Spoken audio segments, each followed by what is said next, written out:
시청자 여러분 안녕하십니까. 지금부터 저렇게 안보 정도를 시작하겠습니다. 자, 이번 시간에는요 외교안보 뉴스를 한 30% 말씀을 드리고 나머지 한 70% 정도는 또 국내 정치 관련 뉴스인데요. 외교안보 뉴스 중에 중요한 것이 이제 기시다 총리가 10월 중에 우리 한국을 방문하고 싶어 한다. 이런 지금 외신 보도가 나오고 있고요. 그리고 이 북한군이 이번에 이제 기순했는 우리 한국으로 넘어왔는데 북한판에 지금 쏘고 있는 우리 확성기 방송을 두고 넘어왔다. 이런 보도가 나오고 있습니다. 그리고요, 지금 이제 미국에서 지금 대선전이 한참 진행되고 있는데 충격적인 것이 바로 미국의 공화, 그다음에 민주 두 정당의 강령에 우리 이제 비핵화 문제가 완전히 빠져 있다. 자, 그래서 이 각별한 대책이 필요한 부분이 아닌가 이렇게 말씀을 드리고 싶고요. 제가 이게 현직에 있을 때 이게 나온 책인데요. The Next War라는 책이 있습니다. 요 책. 이게 이제 캐스퍼 와인버그 전 미국 국방장관이 쓴 책인데요. 요게 이제 미래전을 분석하고 있어요. 각 지역별로 국제사회에. 그래서 이제 한국에서는 어떤 스타일의 전쟁이 벌어질 것이냐. 요런 내용으로 되어 있는데 지금 SNS를 통해서 많이 돌고 있는 아주 무서운 동영상이 하나 있습니다. 요 동영상을 보면은요, 김정은이가 바로 이제 김정은이가 원하는 것은 뭐 유일하게 대남 혁명 전략을 통해서 전쟁을 일으켜가지고 적화 통일이죠. 그러니까 우리는 자유를 가치로 한 평화 통일이지만은 김정은이는 적화 통일이에요. 무력을 앞세워서 요거를 시도하는데 이 방법이 뭐냐? 지금 이제 우리 대한민국 국내 난리가 나지 않습니까? 특검 그리고 이제 거의 주말마다 이 종북 좌파 세력이 주도하는 윤석열 대통령의 탄핵을 촉구하는 집회가 열리고 있어요. 일종의 이제 촛불 시위가 열리고 있는 거나 마찬가지인데 이 북한 간첩, 종북 간첩이 촛불 시위에 발사를 하는 거예요. 그럼 이게 자극이 돼서 이거 정부가 탄압하는 그야말로 폭동을 무력으로 진압한다. 제2의 5.18을 놀리는 소요 사태가 심각해져 가는 것이죠. 요래서 지금 이제 적극적으로 한국 내 소요를 일으켜가지고 결국은 이게 이제 넥스트 워에 나오는 다음 전쟁, 차기 전쟁이잖아요. The Next War, 뭐 캐스퍼 와이버그 이런 것처럼 지금 국제적으로도 우크라이나 전쟁 다음으로 한국전이 발발 가능성이 큰데 이 한국전이 바로 김정은이가 국내 종북 간첩들을 지령을 내려갖고 소요를 일으켜서 정부가 탄압한다는 이런 그 시나리오를 통해서 전쟁을 유발하려고 한다. 자, 그러면서요, 여기에 나오는 것 중에 국내 종북단체가 3,506개나 된다. 이렇게 지금 보도하고 있고요. 그리고 이제 이재명이가 또 한 발언. 예, 이게 얼마나 참, 기가 막힌, 점령군이라고 그래서 한번 난리가 난 적이 있죠. 자, 그래서 요것도 인용하고, 그리고 문재인이가 최고의 자기가 존경하는 사람은 또 누굽니까? 바로 신영복이가 최고로 존경하는 사상가다.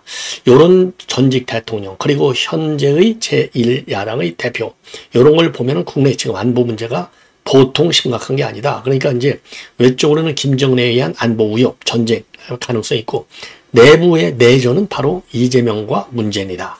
이런 추론이 가능한 동영상이 지금 돌고 있어요. 그래서 여러분들께서 우리 대한민국 국민이 제가 보기에는요 세계에서 가장 담대한 국민이에요. 북한이 아무리 도발을 하고 해도 전혀 신경 안 써요. 자, 그러다 보니까 안보 불감증이요. 저희들같이 안보 문제를 다루는 사람들 입장에서는 굉장히 위험하다. 이런 생각이 드는데, 그래서 요 동영상을 제가, 이 동영상을 말이죠. 지금 이제 제 본 방송에 집어넣었습니다. 그래서 꼭 건너뛰지 마시고 봐주셨으면 좋겠고, 그리고 이제 민주당 내 동정과 관련해서는 이 민주당이요. 검사들은 드립대 조지잖아요. 검사 탄핵, 뭐 특검 등등. 자, 판사 탄핵도 한다고 했지만은, 판사 탄핵은 포기하는 것 같아요. 그럼 뭘로 하느냐? 선물을 주는 것 같아요. 왜? 지금 왜 이런 선물을 주냐? 타이밍에. 제가 항상 무슨, 이 상황을 분석할 때, 어떤 사안을 분석할 때는 항상 그 시점 전후에 무슨 일이 있느냐? 요거가 굉장히 중요한 변수가 된다고 말씀을 드렸지 않습니까? 자, 이달 27일 날 신진우 부장판사에 의한 재판 준비 기일 첫 번째 재판이 사실상 열리는 겁니다. 요거는 준비 기일이기 때문에 이재명이가 안 나와도 되지만 여하간 첫 재판이 내주에 있게 돼요. 그래서 신진우에 대한 선물을 주는 거나 마찬가지예요. 그러니까 내가 이런 사람이야. 사법부 너네가 제일 어려운 게 뭐지? 판사가 부족하잖아? 그래서 재판을 맘대로 못하잖아. 지연이 되잖아. 그러니까 내가 그 선물을 줄게. 그래서 판사 임용 경력이 현재 10년으로 된 것을 한 절반 정도로 줄이는 법안 개정안을 내놨다. 야, 참 이 치사한 인간들이죠. 그러니까 이재명이가 검찰은 드립대 욕을 하더라도 판사한테는 단 한 번도 욕을 안 하잖아요. 그러다가 이제 신진호 부장판사는 이제 겁나니까 그동안에 욕을 했어요. 비판. 예. 그래서 신진호 부장판사 탄핵 청원까지 지금 올라가 있어요. 그런데 아무래도 쫄려. 예. 왜? 지가 죄진 건 알으니까. 그래서 이제 이 떡으로 지금 회유를 하려고 하는데 이 얄팍한 곰수 우리 국민들이 분노하고 있다는 것을 잊지 말아주기를 바랍니다. 그래서 요 내용을 하나 적용하고요. 그 다음에 최민희가 또 이제 김태규 부의장이 아주 종합적인 입장문을 내놨잖아요. 절대 참지 않겠다. 그래서 국가 인권에 진정도 하고 그 다음에 대한변협에도 진정하고 그리고 고발 조치도 하고 무고와 직권남용. 그러니까 최민희가 완전히 떡대버렸잖아요. 그러니까 이제 오늘 기자회견을 통해서 너 나오기 싫으면 나오지 마. 야, 이 최민희 이거 더러운 인간이에요. 그래서 추미애, 최민희, 김현, 전현희, 이현주 이런 아주 악독한 여자들이 지금 전부 민당에 배지를 달고 앉아 있어요. 그러니 대한민국의 의회 정치의 길은 보이지 않는다. 더군다나 그 맨 앞에 깃발을 들고 이재명 그리고 다른 옆에는 조국이가 딱 향도로 서 있잖아요. 요것들 싹 정리해야 되는데 참 큰일 났습니다. 자, 그래서 이러한 내용으로요. 이 핵심 중심으로만 제가 짤막하게 여러분께 정리해 드리도록 하겠습니다. 우리 시청자 여러분들 말이죠. 이번 달에 90만 갈 수 있도록 지금 많은 분들이 저에게 호응을 해주고 또 도와주고 계셔서 든든한 마음이 생깁니다. 자, 그래서 지금 이제 딱 6,800명만 더 올라가면 90만이 됩니다. 지금 현재 시간으로 89만 3,200명 정도가 돼요. 그래서 6,800명, 요거 꼭 좀 여러분들께서 자, 이 댓글을 아주 열성적으로 올려오시는 뭐 좀 10여 명, 2, 3, 3몇십 명 여러분들 예, 그야말로 댓글 팬님들인데 아주 열팬님들이죠. 애국자들. 여러분들께서 1인당 이거 6,000명이니까요. 한 30명씩만 딱 하면 이번 주 안으로도 90만 돌파할 수 있어요. 그러면 불이 붙게 됩니다. 자동차도 펜을 한번 밟으면 팍 나가잖아요. 급발진. 그래서 지금 제가 대단히 늦었지만 저한테 한 20만씩 뒤졌던 유튜버들이 지금 전부 100만을 다 가까이 가고 있어요. 저도 사람이기 때문에 경쟁심이 생겨서 제가 노래를 부르고 있습니다. 시청자님들 조금 불편하더라도 양해를 해주시고 적극적으로 좀 홍보를 해주시면 제가 자신있게 1등 코멘테이터가 될 수 있도록 노력을 하고 있습니다. 자, 그러면은요, 우선 국제 뉴스를 맨 먼저 짤막하게. 왜냐면 지금 여러분들 외교안보 뉴스는 별로 귀 안 들어와요. 하도 이재명이 못된 짓을 많이 하다 보니까. 그래서 우선 지금 일본의 기시다 총리, 이번 이 총리 출마는 안 하기로 했지 않습니까? 그럼에도 불구하고 본인도 이 한일 관계 개선에 굉장한 지금 역할을 했잖아요. 그래서 앞으로 이 한일 관계 개선을 갖다가 지난 3년간 중에 주요한 성과로 지금 이거를 국민들에게 그동안에 어필해왔고 앞으로 떠나서도 마찬가지다. 그러다 보니까 이제 한일 관계를 정리하는 의미로 그리고 내년 한일 관계가 60주년이 된다고 하는 그런 이 중요한 해임을 감안해서 본인이 쌓아놓은 한일 관계의 개선의 공적을 후임 총리가 반드시 좀 확고하게 나가기를 바란다. 이런 주문성 발언도 내놓고 이미 우리 정부에 대해서 한번 방한해서 윤석열 대통령하고 정상회담을 갖고 싶다. 이런 입장을 전달했다고 합니다. 근데 이제 문제는 뭐냐? 여러분들 잘 아시다시피 최근에요. 사도강산을 갖다가 세계유산으로 등재를 하는데 일본이 몇 년에 걸쳐서 성공했어요. 그동안에 이제 우리 한국 정부도 상당히 반대를 많이 해왔어요. 자, 그럼에도 불구하고 결론적으로는 일단 유산이 등재가 됐습니다. 그래서 이 문제를 가지고 우리 국내 여론이 조금 안 좋기 때문에 요것이 이제 하나의 변수가 될 것이 아니냐. 그럼에도 불구하고 윤 대통령은요, 이 기시다 총리를 언제든지 만나겠다. 그리고 그런 입장을 내놓고 있다고 합니다. 그래서 요게 결정이 되면 대통령실은 이제 발표할 예정으로 있는데요. 자, 어쨌든 간에 윤 대통령과 기시다 총리의 의기투합으로 인해서 셔틀 외교가 완전히 정상적인 국면으로 들어갔고, 그리고 일본 정부가 한국에 대해서 수출 규제를 해왔는데 요것도 해제했고, 그리고 군사정보보호협정 지소미아 요것도 정상화되는 성과를 거뒀고, 최고의 정점은 뭐냐? 캠프 데이비드에서 한미일 3자 정상회담이 이루어진 거, 이것이 아주 가장 큰 성과가 아닌가 이렇게 판단이 됩니다. 자, 그런데요, 이와 달리 지금 미국 선거에서 보면요, 민주당과 공화당 강령 모두에서 북한의 비핵화 이 언급이 완전히 빠졌어요. 그동안에는요, 이 CVID라고 해서 완전하고 검증 가능하며 불가역적인 비핵화, 요 기조를 가지고 있었는데 두 정당이 모두 이번에는 완전히 빠져버렸습니다. 자, 그래서 이번 저희 민주당 강령을 보면은요, 바이든 대통령은 동맹국들과 더불어서 복수의 안보리 결의 위반에 해당하는 북한의 핵 미사일 개발이 부과한 위협에 대응하기 위해서 협력해 왔다. 그러면서 한미일 3국 협력 강화를 통해서 우리는 한반도와 근원의 평화와 안정을 유지하고 있다. 요렇게만 언급이 되어 있고, 북한을 6차례 언급했지만은요, 북한 도발에 대한 억지력을 강화하고 강압에 저항하기 위해서 전통적인 동맹을 계속 구축하는 한편 지역 동반자 관계를 확대하겠다. 이렇게만 되어 있다는 겁니다. 그리고 공화당 정강도 아예 이런 비핵화에 대해서는 단 한마디도 언급을 하지 않고 있어요. 그리고 2016년도 정강에서는요, CVI들을 대북 정책의 목표로 설정한 바 있습니다. 자, 그래서 이건 뭘 의미하느냐? 이제 미국도 북한의 비핵화 문제에 대한 외교적 노력에 대해서 피로도를 상당히 느끼고 있다. 그리고 또 실질적인 진전이 전혀 없다. 그리고 김정은이의 여러 가지 그 대내외적인 환경을 보면 김정은이의 고도화 작업이 계속화되고 있고 절대로 협상에 의한 비핵화에는 응하지 않는다. 이런 결론을 내부적으로 내린 것 같아요. 그래서 이건 아예 포기해버렸는데, 그러면 우리는 이걸 어떻게 대응할 것이냐? 우리도 같이 포기할 것이냐? 아니, 미국 말도 안 듣는데 한국말을 듣겠어요? 자, 그래서 여러 가지 다양한 외교적인 옵션이 있을 수 있겠지만은 저의 치료는요, 이거를 갖다가 트럼프, 김정은 시대, 문재인 때처럼 미국 간의 협상으로 또 그 해결하는, 이거는 이제 절대 안 된다. 협상을 통한 방안도 뭐가 있느냐? 반드시 한국이 들어가야 된다. 왜? 직접적인 당사자잖아요. 그래서 남북미 3자 회담 또는 남북미 중 4자 회담을 통해서 협상의 틀을 만들어야지, 6명이니까요. 우선 말이 많아. 6명이 무슨 협상이 되겠어요. 이 민감한 문제를. 그래서 이 협상의 주체를 최소화시킨다. 그래서 남북미 또는 남북미 중 요 형태를 가져야 되고요. 그 다음에는 이제 우리도 핵 자체 무장론을 적극적으로 언급할 때가 됐다. 그래서 정부 차원에서 적극적으로 말이죠. 미국보다도 먼저 앞서서 우리가 이제 그렇게 갈 수는 없어요. 외교적으로 볼 때 그거는 굉장한 도박입니다. 배팅. 예, 그래서 너무나 큰 도박이기 때문에 그렇게 가면 안 되고, 우리 전문가들이, 그러니까 비정부 인사들이 자체 핵 무장 이 주장을 많이 해서 그것이 이제 외교적인 한미 간의 외교적인 협상의 지렛대 역할을 하도록, 그래서 1차적으로 핵무장을 하는데 꼭 필요한 농축 우라늄을 우리 기술로 확보할 수 있도록 하는 외교 협상을 지금 외교적인 그런 결과를 맺도록 하는 것이 1차적인 관건이 아니겠나. 그래서 스텝 바이 스텝으로 하나씩으로 지금 일본처럼 최소한도요. 일본은 농축 우라늄 권한을 가지고 있잖아요. 자체 기술로. 우리는 그거 아예 못해요.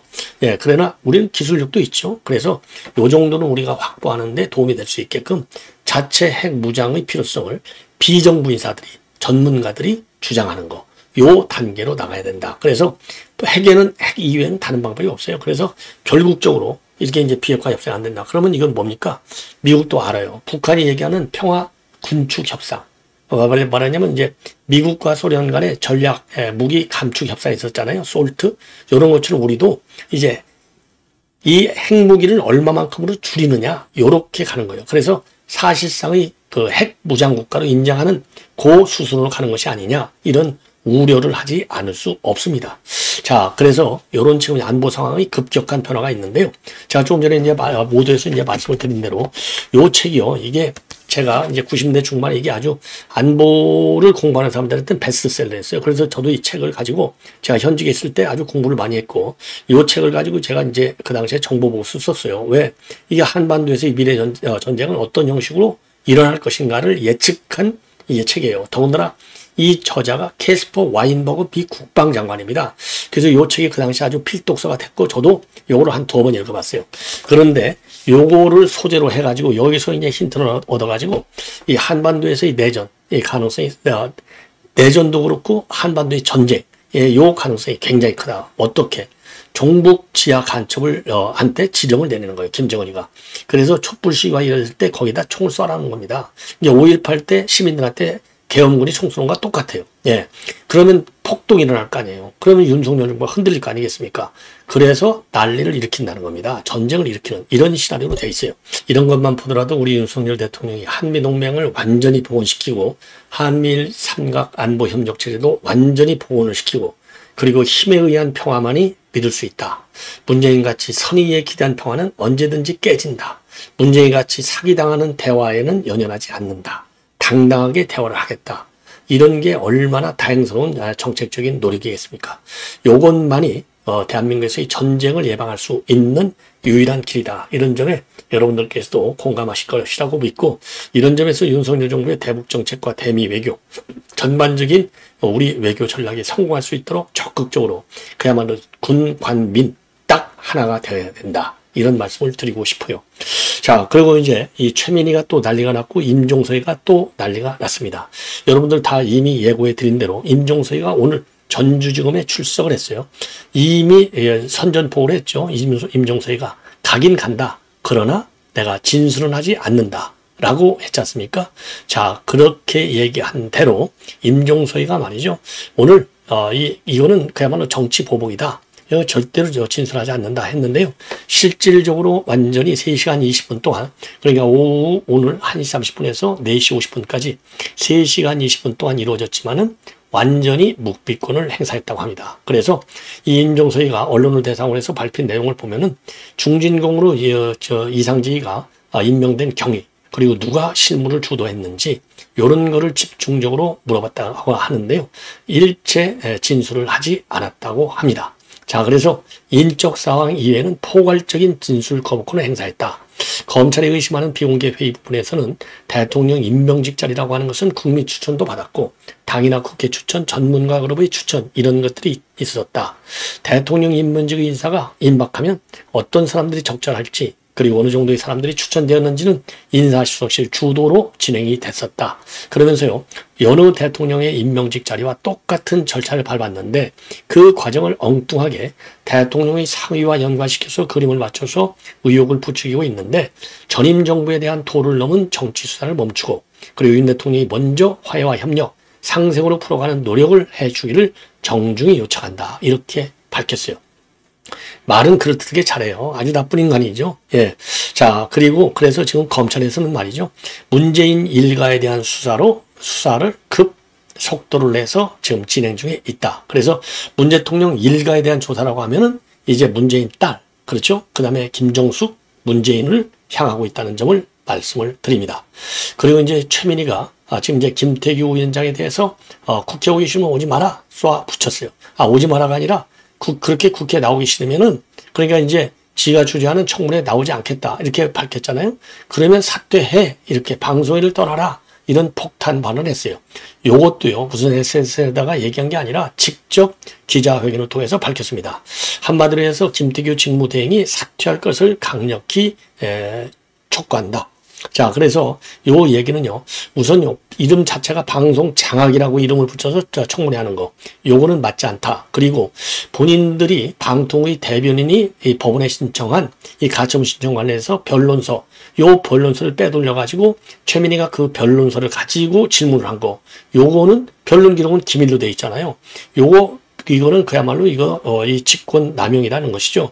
예, 그리고 그 본인이 공개 기록을 갖다가, 그러니까 이제 박문진 이사 이 기록을 갖다가 줄 수 없는데도 불구하고 기록을 주는 것을 거부했다고 얘기하는 거, 이걸 그래갖고 자기를 고발하는 거, 이거 용납하지 못하겠다.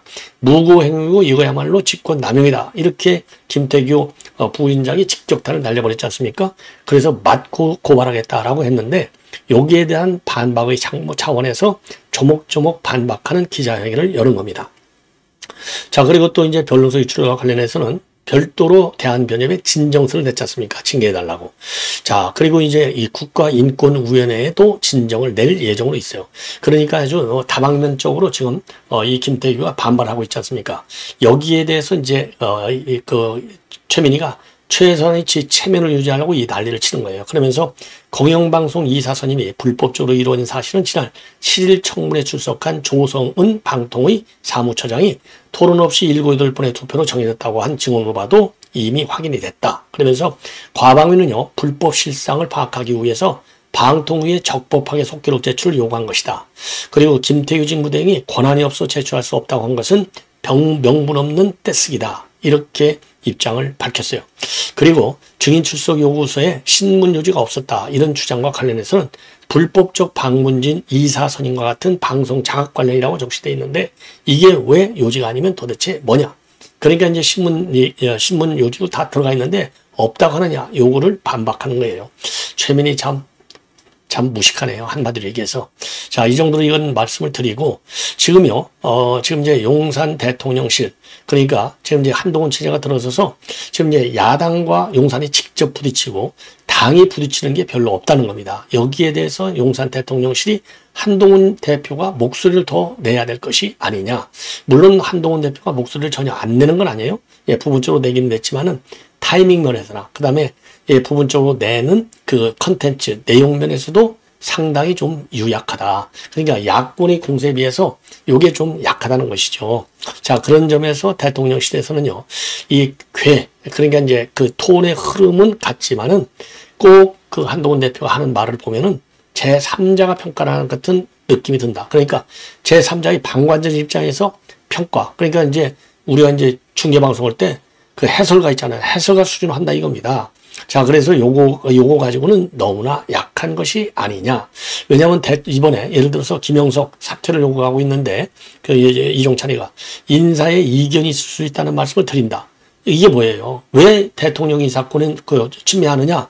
이렇게 세가 나야 되는데 이견이 있을 수 있다? 이거 무슨 남의 말 같이 헌다 이겁니다. 예. 그리고 또 지금 이제 전현희가 지금 윤 대통령 내외를 갖다 살인자라고 했잖아요. 근데 이거에 대해서는 상식적이지 않아. 정치인이라고 하더라도 공감할 국민은 많지 않을 거야. 이것도 꼭 남이 하는 얘기 같이 들린다는 겁니다. 예. 그리고 또 이종철이가 경축시에 참여하지 않는 거, 이것도 갈라치기 하는 것처럼 보이는 것은 적절하지 않다.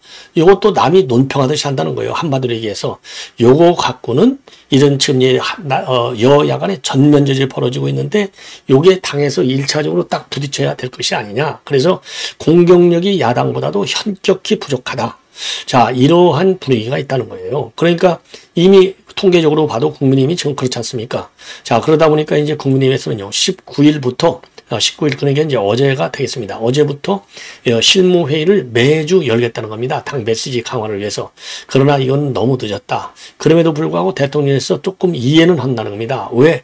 한동훈 후보가 출범한 지 얼마 안 되니까 그 정비하고 그야말로 야당과 맞상대하기 위해서는 좀 전투력을 정비할 수 있는 시간은 필요할 것이 아니냐. 그리고 당정 간의 소통과 결속도 점점 더 강화되지 않겠느냐. 이런 기대는 하지만 이거 선수들이죠. 이 시스템을 제대로 이용해야 되고, 그리고 지금 이제 당에서 대응이 늦어지는 게 누가 보더라도 이건 상식적으로 다 아는 거 아닙니까? 한동훈과 그다음에 윤 대통령의 중요 현안에 대한 시각이 상당히 다르다. 이거 말 한번 잘못하면 큰일 난다. 이건 아는 거예요. 왜냐면은요, 이제 이미 지난번에 이제 곽규택 대변인이 김경수 지금 복권 문제를 가지고 그거 아주 잘하는 거야. 협치가 잘 될 것 같아. 이 얘기했다가 뭐 별로 좋은 소리 못 들어가지고 그건 내 개인 얘기야. 이렇게 돌려버렸잖아요. 말을 다시. 요런 그런 윤한 간의 갈등, 그 소지, 요런 거를 우려해서 대변인도 또 다른 이 의원들도 말을 아끼다. 그러다 보니까 당정 간에 가장 역할 분담이 중요한 게 악역을 당에서 직접 많이 해줘야 될 거 아니겠습니까? 제가 얘기하는 이 악역이라고 하는 것은 민주당이 그야말로 극악 무덕에 달려들잖아요. 그럼 같은 수준으로 맞받아 쳐줘야죠. 혼자 신사라고 하면 뭐예요? 상대방은 칼을 들고 달려드는 조폭인데 혼자 넥타이 탁 메고 점잖은 말로 대응해. 야, 너 칼로 나를 찌르려고 하면 너는 안 되는 거야. 법으로 너 심판받게 돼. 그게 통합니까? 나도 칼을 가지고 직접 네가 찌르면 나도 찌를 거야. 네가 나를 한 번 찌르면 나는 2번 찌를 거야. 이런 보복 심리를 가지고 그런 그 보복 심리를 워딩으로 만들어서 받아칠 때 여야 간의 전면전에서 밀리지 않는 것인데 지금 너무 밀리는 거예요. 그러다 보니까 이 정부의 주도권은 여권이 잡아야 되잖아요. 그러니까 용산에서 나갈 수밖에 없다 이겁니다. 요 점은 좀 서운하다. 그러나 지금 이제 한동훈 대표 체제가 출범한 지 얼마 안 되기 때문에 한번 웨이트 앤 씨 기다려보겠다. 이런 입장인데요. 좀 더 당에서 적극적으로 좀 움직여야 될 것 같습니다. 시청자 여러분, 이걸 이렇게 해서 본 방송은 마치겠습니다. 대단히 고맙습니다.